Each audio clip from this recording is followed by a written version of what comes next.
Hello everyone, James here. I'm really excited to share my newest reptile room project with everyone. I've only just started setting up this tank for a new gecko, but I wanted to go over some of the details and will follow up with progress as this project comes together. This tank is going to house a juvenile Tokay Gecko in a couple months. As with all my tanks, this is bioactive, so I've started growing in the plants and cleanup crew so everything will be ready when the new gecko arrives. Let's start at the bottom. Here we have a layer of hydro balls acting as a drainage layer. Tokays require a lot of humidity, and I want to make sure the soil has some place for the excess water to go.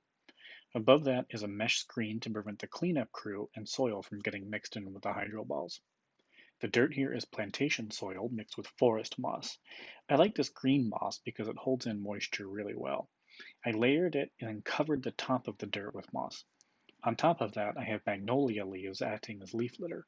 This gives the cleanup crew some cover and food as the leaves break down.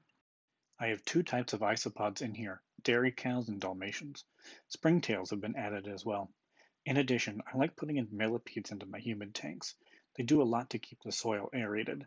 There's two ivory millipedes in this tank and they're pretty active. I see them a lot more than the pink-footed millipedes in the crested gecko tanks.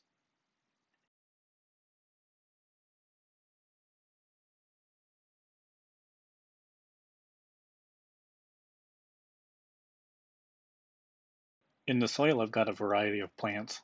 There's a snake tongue plant pup that came off of a larger one earlier this year that's adapting well.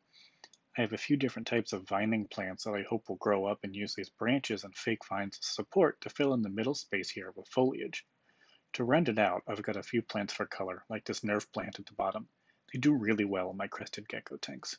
Moving up, I've got branches in these bamboo bridges to give some horizontal movement options and support for the plants. Right now, the space in the top half of the tank is mostly open, but that will be filled in like the bottom half once the plants have grown in. This beautiful purple plant in the magnetic planter grows fast and produces a nice splash of color. It'll grow hanging down into the tank, which is really cool to see.